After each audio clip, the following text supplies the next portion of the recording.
You know the vibes. Welcome back to another episode of the Hoop Genius podcast brought to you by NBA 2K24. Myself, Maurizio, alongside the one and only Mr. BJ Armstrong. BJ, we're recording this today on Thanksgiving. No games tonight. So how are you doing, my brother?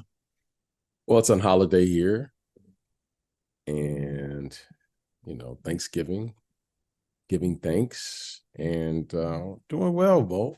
Doing well. No problems. A little American football here. With family and friends, good food. I would love for you to be here, Mo, to Tell me what's on the celebrate a table. Tell me tradition. what's on the table. I've never Mo, done Thanksgiving before. Tell me I what's on can the tell table. Mo, it's what's not on the table. Food is on the table. But like, Christmas, you have the turkey, you have this and that. When I see Thanksgiving, you guys do turkey for both, right? What's the deal? Yes. You traditionally you would do a turkey for Thanksgiving, but you have everything. Well, it's everything's on the table. Like they say, all things are on the table. Everything's hey Mo. I promise you this. I will send you a photo. Yes, sir. Of the spread today, Mo. Okay. My wife, who is an amazing, she really is. She's an amazing cook. She put together a spread, Mo. She put together a spread. You would be, well, you're already in heaven, but it would enhance your experience. It would enhance your experience. Well, I'm waiting on the invitation for next year. I'm waiting for the I'll invitation. send you a photo so you can have. Absolutely. You will understand. You will understand, what's the meaning behind, the holiday. Okay. It's a spread. One thing I have to expose you for here is BJ saying, I'll send you a photo. No, BJ's going to ask his son to take a photo and send it to me because he doesn't know how to send pictures on WhatsApp. That's correct. However, the photo will get there. I appreciate it. It will get there. So that's what we're doing today. So Thanksgiving is big in America, and the day after Thanksgiving, you have Black Friday, which is where there's massive sales. And I want to tell you guys about the best sale in the world. In fact, this is so good of a sale that the product now costs £0, 0 pence, $0, 0 cents. And that is pressing subscribe on this podcast. It's absolutely free. It's not just a Black Friday sale, it's an everyday sale while we bring you this content. So subscribe to the show. Tell a friend to tell a friend. If you guys are listening and you're at your Thanksgiving table, tell them. Tune into the Hoop Genius podcast. BJ, a lot happened in the NBA the night before Thanksgiving. I want to start in San Antonio, where the fans were booing Kawhi Leonard. And then something I've never, ever seen before happened. Greg Popovich, the coach of the Spurs, walks up to the scorer's table, grabs the microphone. The microphone where the referees are usually saying, the challenge was unsuccessful. The call has not been overturned. Right. He grabs the microphone and says, stop booing. That's not who we are. That's not what we do. Now, for context, Kawhi has been booed every time he's played in San Antonio since he left. And Greg Popovich has had enough. And he said, that's not what we do. That's not who we are. I have some issues with this. Okay. Number one, Kawhi Leonard himself said it's all love. He gets booed at the game, but then when he's walking around the streets, they all show him love. So it's not personal hatred, it's sports. And number two, because I empathize with my fellow media members when they are tasked with interviewing Greg Popovich at the end of a quarter or in halftime, and it's his thing, right? He's super rude to them. He gives them rubbish answers. It's his thing. And we get it because he's old and it's funny, right? But, we're not rude people. We don't boo. Then why the hell are you rude to all the media people? That's my question. Well, I think at this stage of the game, for us and many in the media as well, Greg Popovich is a super thoughtful human being. Yes, he's an all-time great guy. Yeah. And now it's kind of an inside joke. It's an inside joke. And on the outside, it may look like he's rude and all those things, but it's an inside joke. And we all get it. And I get it. If you just saw it for the first time, you'd be like, oh, what's wrong with him? But that's the joke. That is the joke. Everyone knows that Pop Yeah. This is my point, right? This is my point. Yes. He's a super nice guy, but that's his thing, that he's rude to media reporters, right? And then after the game, he's super nice to them. Same way, what I'm saying is everyone in San Antonio shows love to Kawhi, but when he's at the game, they boo him, and then after the game, they show him love. So what's the difference here? Why is he so upset about it? I don't know. I will say this. I've seen this at the collegiate level where coaches will get on the microphone, and if the crowd may, get a little ruckus, or, it gets a little out of hand, the coaches will be like, okay, all right, let's take it down a notch or two. I've never seen this in an NBA game. So that was a first for me. That was a first. You've never seen players getting booed in an NBA game? No, I've never seen the coach get on the microphone. Yeah, that's why I was so surprised. Yeah, I've never seen that. I've seen coaches do that at the collegiate level. Oh, really? Yes. I've seen coaches, because it's a different type of crowd at the college level here in the States than it is in the pros. But I've never seen a pro coach do that during the course of a game. But there's a first. But I understand. And one of the things which makes this situation unique is we can't forget that Kawhi Leonard, they won a couple championships there with Kawhi. And whatever happened for why he left. I'm sure everyone will tell their side. However, it appears to be on the surface that Kawhi and Pop, whatever their differences may have been behind closed doors, they've moved on from them, both of them. So I think at some point you move on and you appreciate what happened there. And very rarely will you play your entire career in one place. But let's not forget, they won championships there. Let's not forget that Kawhi Leonard was. Well, they won one. Well, they won one championship with Kawhi there. Yeah. Is that it? I thought he won two there. No, he won one. They went to the finals twice, then they lost to Miami the first year, and then came back and won the second one. Okay, so he's a two-time champion. Yeah, and one in Toronto, one in San Antonio. Okay, all right. Two-time Finals MVP as well. Yeah. Okay, that's where I was getting at. I know it was two. I thought he won two in San Antonio. However, let's not forget what the positives he's done. And he's had an amazing career. And let's move on. That was then. I get it when it initially happened, but now it's been years now. Okay, let's move on to the next thing. Okay, so here's the next thing. The eternal battle between Chris Paul and Scott Foster led to Chris Paul getting ejected from the Warriors-Phoenix game.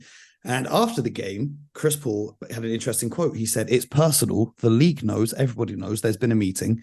It's just a situation with my son. I'm okay with the ref talking. Just don't use a text to get your point across.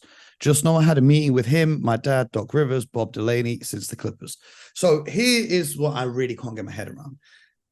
CP3 and Scott Foster have had whatever it is between them. I don't know if it's a coincidence or if it's engineered that whenever Scott Foster is the referee, Chris Paul's team feels like they get done dirty. And they've had this going on since he was with the Clippers, right? So like 2011 onwards. And in this quote, he talks about his son. He said it was something about his son. His son is 14 years old. So if the dispute between Scott Foster and Chris Paul is to do with Chris Paul's son, that means Chris Paul's son was 1 year old when this whole thing began. What could a 1-year-old have possibly done to Scott Foster to make him angry for 14 years? I don't understand what's going on here. Mo, there's a reason I am not like, you are the king of social media. I don't know. I don't know. I don't know. Mo, I literally don't know. But what I do know, Mo, is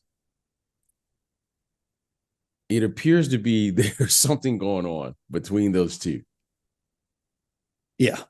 Okay. That's what from what I can see during the game. I don't know anything other than what I see. This is an unpopular opinion, right? I'm not mad at it because Chris Paul, number one, he tries to bait fouls all the time. Number two, he always complains to the refs. He's like a snitch. Remember that game against the Timberwolves where someone had their jersey untucked and he's screaming, jumping up in front and down in front of the referees, saying he's got his jersey untucked and that's a technical foul. That has never, ever been called, ever, ever, ever. But because it's the end of the game, fair play to him knowing the rule book. But man, that's just, I didn't like it. I didn't like it. So the fact that there's a referee out there who goes at Chris Paul, I'm not mad at that. That's all I'm going to say. Allegedly. Well, allegedly goes at Chris Paul. It appears to be something. It appears to be something. Allegedly. However, yeah, you know, I mean, you know this, and I think I may have said it here a time or two. You know, my dad was a referee, so I have great empathy towards referees because I grew up in a house, and I knew no matter what the scenario was, the game meant something to my dad. If he got a call wrong, or if there was he may have made a call and it appeared to be, he always wanted to get it right. So that example has given me the mindset that, to be an official, you can't hold grudges. You can't do those things. And I saw the human side because I was able to see how important it was for my dad to get the game right, and to regardless of where the game was being played, he always wanted to get that right and give the young people a fair opportunity. So I just don't want to go down the path of believe that there is something personal going on there. However, it appears to be there is some miscommunication between those two. I can't deny that. But sometimes your eyes deceive you. That's all I can say. There is something going on there. I can't deny that. Man, it's crazy everything happening around the league. Well, I will say, because we don't have the full facts of this situation, very serious situation. We don't have the full facts. Some allegations came out about Josh Giddey. I will leave you guys to Google that and do your own research because we don't have all the news. But if these allegations are to be true, you will never hear us talk about that guy again on this show. That's all I will say on that. But anyway, let's move on because Fridays we usually answer questions. So BJ, I got a call from one of my very good friends yesterday. His name is Benji, big time supporter of the show. He always supports what we do. It's great because he's become a huge NBA fan now, and a lot of that has been through NBA 2K because we used to just play it all the time at his house. Mm-hmm. You can get your copy in the description and play it with your friends over the holiday series. But he's now so into basketball, right? A few years ago, he wasn't really into, he liked the shoes and whatnot, but now he's so into it. He calls me yesterday and he goes, Mo, I got a question, but it's like a real question. Cause usually it's just like, where will this guy get traded? Where's this guy going to sign? But he was like, okay, cool. And it goes back to what we were discussing earlier in the week with lead guards and your example of Shai Gilgeous-Alexander and how he is bigger than most point guards. And he can, a player like Steph Curry, he can back him down into the paint and shoot over him. And then on defense, he can block him, X, Y, Z. He goes, what do you do? Because there's going to be a mismatch somewhere on the court. Because if you put a bigger player on Shai, you then have to put your point guard on someone else. Yes. So I explained to him, this is what the great players do. They create advantages across the court for their team. But I'd like you to dive deeper into that kind of, for some of the newer fans, if you can dive deeper into that's what makes the great players great. They create an advantage for everyone. Right. Which rightfully we should focus in on a skill set. You'll see a particular player that has an amazing skill set. And when I say a skill set, the ability to make shots, right? That's a skill. So there's three types of shooters. There are players who can create shots. Example, Steph Curry. There are guys who can make open shots. Example, Steph Curry. And then there are players who can create shots. Example, Kevin Durant in today's game. I thought you were going to use Steph for all three. Let's break it down. Like players that can make open shots, they're role players on teams, right? So using Steph isn't the best example for that but that's where it all started for him. That's what makes him. Steph he's so unique of a player that you really like. You can't say like, for instance, in my career, I tried to master the art of making open shots. Like if I was open, I wanted to shoot 60% and above. Right? I tried to shoot 100%, but if you have a great player, the great player will play against multiple defenders. A great player will play against multiple defenders. Therefore, it's important to have perimeter players that can make open shots. Okay? And that's key, because when you're a role player like that, you don't get a ton of shots to find your rhythm. No, I think it was Peyton Pritchard was talking about this. He might only get 4 shots in the game. So, and if he misses the first 3, then it's over. Just because you can make open shots, okay. Shooters understand this, okay. Steph Curry is a volume shooter who has the ability to make an open shot.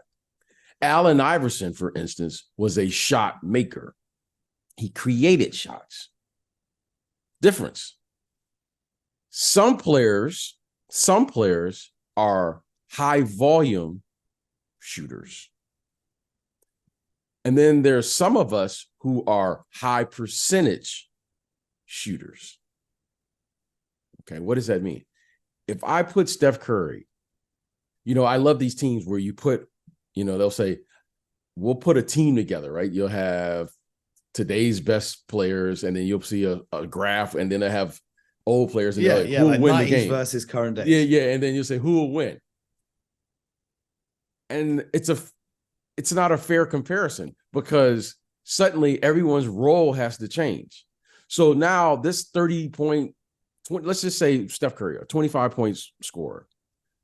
Steph Curry suddenly now has to become a high percentage shooter playing in a game. That's a role he's not familiar with, meaning he's going to get 8 shots. He's got to make a minimum of those 4. I trust him. I'm maybe it's better to use a different player for this example, because I know what you're saying.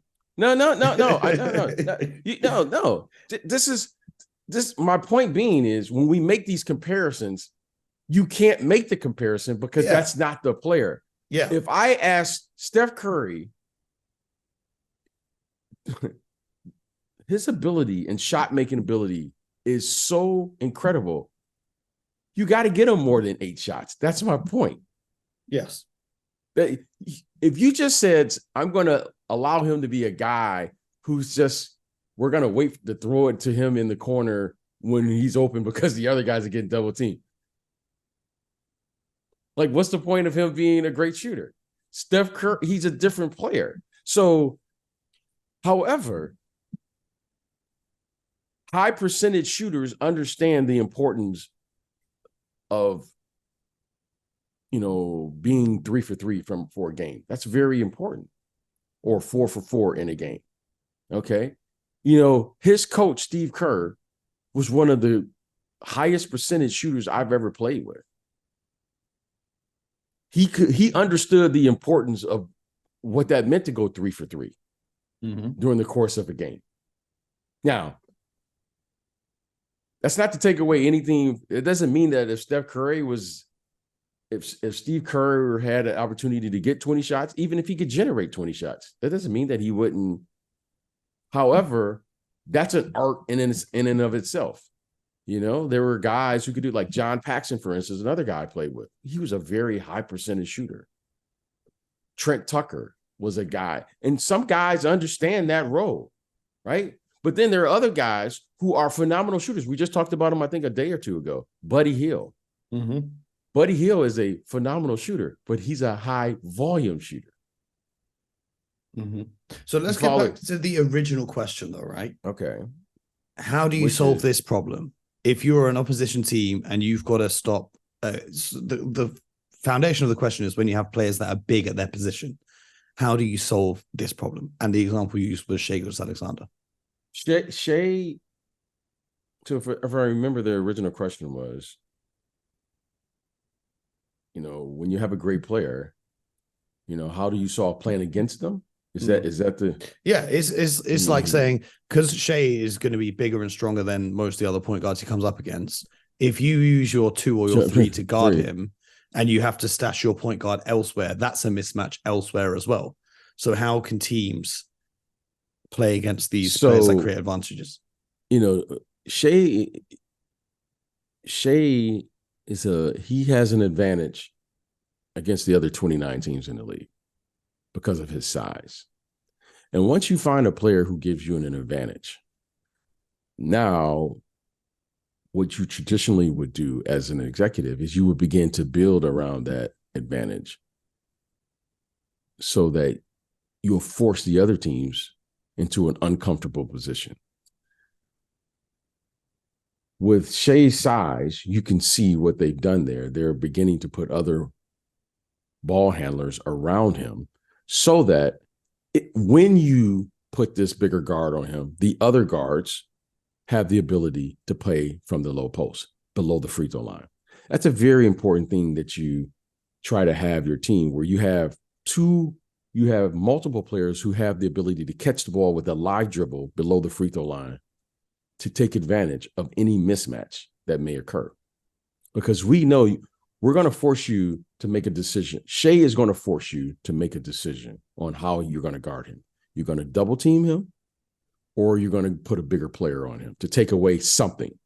That's the one thing with the great player. You can't take away everything, but you can take away something. So most teams during the course of the year, if you watch them play, they'll put their bigger player or bigger, stronger defender on Shea, which creates a mismatch at another position.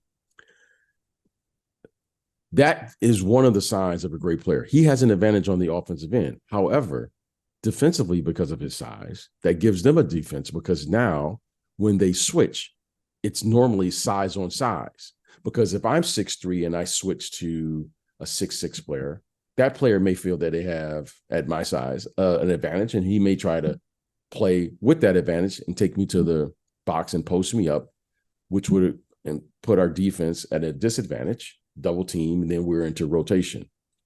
However, when Shea switches, you arguably there's another player that's just as big. Lou Dort and these guys are the same size. So now they have players who are truly positionless players on both sides of the basketball. So Shea gives you an advantage, and he has an impact on winning now on both sides. And now you can begin to see, as they mature as a team and as their players become more familiar with what they're doing, they're just, in theory, they should get better and better and better. Yeah, I think teams being able to switch on defense is so big in the modern NBA. If you think about those Warriors teams that won the championships, obviously they had the superstars, but when you think about defensively, you have Draymond Green, you have Andre Iguodala, you have Klay Thompson, you had Sean Livingston, you had Harrison Barnes at the time. Mm-hmm. You have all these guys in like the 6'6", 6'7" kind of range. Right. So it doesn't matter if you set a screen, because they're going to be switched onto a plus defender who's got the size needed. That's why I like the Celtics nowadays, with the exception of whoever they're playing at the center, so Porzingis or Horford, the other 4 guys, Derek White, Drew Holiday, Tatum and Brown, they can all switch on whoever. Right. And similarly, on the offensive side, all 4 of those guys are capable of handling the basketball. Incoming, Jaylen Brown jokes about his left hand, but you don't. You're a little young, but to our more mature listeners who are listening here, there was a Seattle Supersonics team with Gary Payton at the point guard, and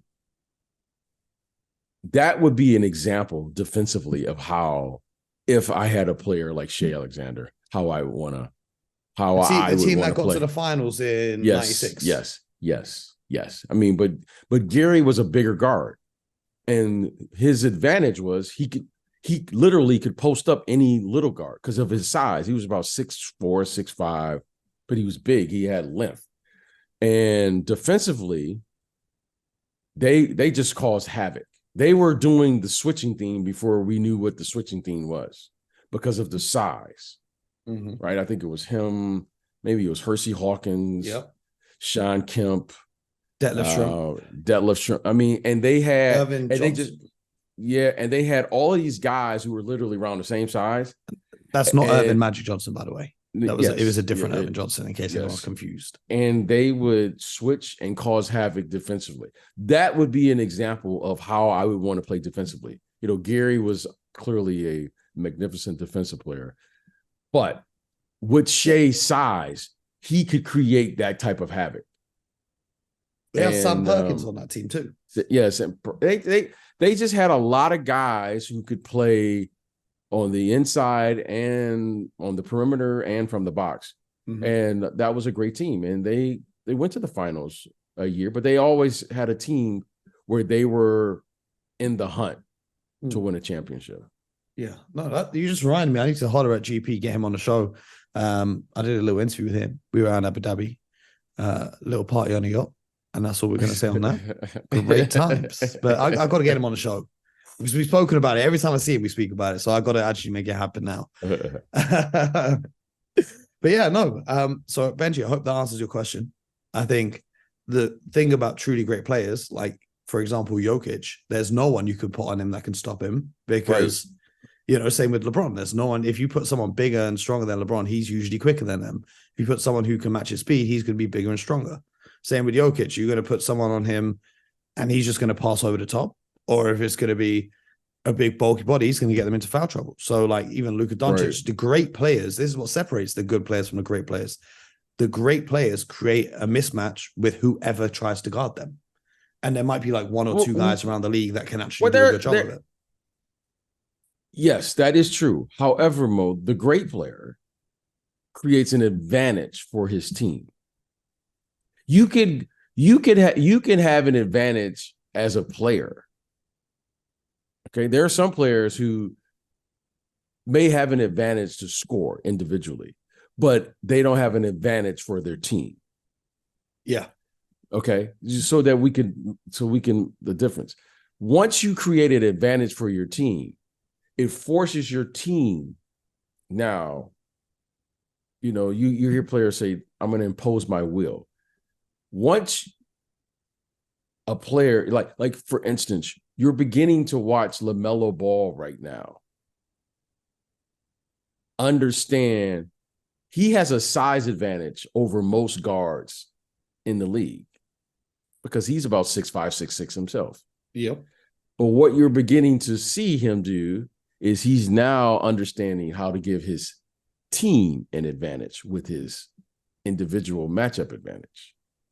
You're watching Halliburton begin to step into that space. And it's an amazing thing because once you learn how to, the best word I probably get is once you learn how to manipulate the game with this advantage, now you go in and out. Sometimes you're the decoy.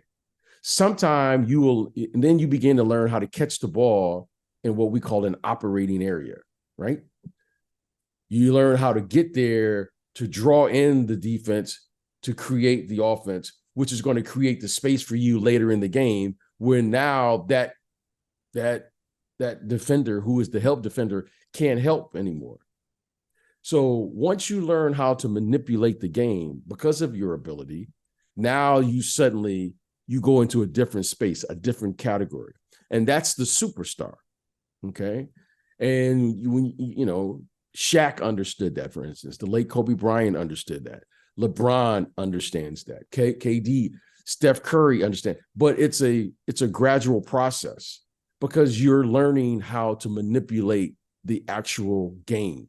You begin, I mean, the beautiful thing, I wasn't that player, but I understood the first quarter was just about seeing how they're going to defend screen roll.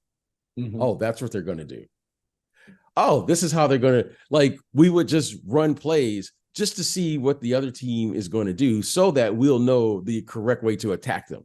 So you're like, the game is going on and we're going to just like, we're just passing the ball just to see what you're going to do. Oh, that's what you're going to do off a single double. Oh, that's what you're going to do off the, what's his name? Oh, that's what you're going to do off the screen roll, but you're going to defend this guy. And then after you accumulate all of this information, Mo, and then you say, okay, it's the second quarter now. Let's attack them.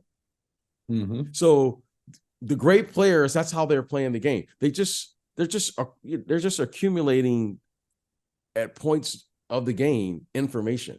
Sometimes it happens in the first quarter. Sometimes it happens in a half. But then, Mo, once they figure it out, you hear, I love it when the players say, I caught my rhythm. Mm-hmm. That's what they're really saying. Like, oh, okay. That's why you always hear coaches say, when we playing against a great player, we got to switch up the coverage. Yeah. And why are they why are they switching up the coverage? So that this great player can't catch the rhythm of what we're doing. Mm-hmm. Because all the great players, for the most part, they're seeing multiple ways to defend them and defend what they do. And that's what makes these guys special, because they're doing this on a consistent basis, regardless of what the defense is doing. Mm-hmm. And that is gems from the point guard guru, BJ Armstrong. Appreciate you. I won't keep you for any longer, man. Go enjoy your Thanksgiving. Go enjoy the family that's time. it. That's it. That's it. For I mean, we it. could always keep going, but I know your phone be blowing up, and I know they'd be waiting on you. So we'll give you a short one, but we'll be back on Monday. With Scott Perry once again. He's going to be back on the show, and we'll get it cracking. And I'm looking forward to it. It's going to be another great episode of the Hoop Genius podcast. So make sure you subscribe. Thank you. Well, Mo, you'll be getting that photo. Yes, you'll be getting food. I'll have to eat a little addition just for you. If it's for me, it's got to be a lot. You got to have a whole other plate. You got to fix me another plate. This one's for Mo. I will make sure that you have that. And thank you for the wishes. And thank everyone for listening. Really appreciate it. And we'll see you on Monday, right? We'll see you on Monday. That's right. You know the vibes. Get buckets.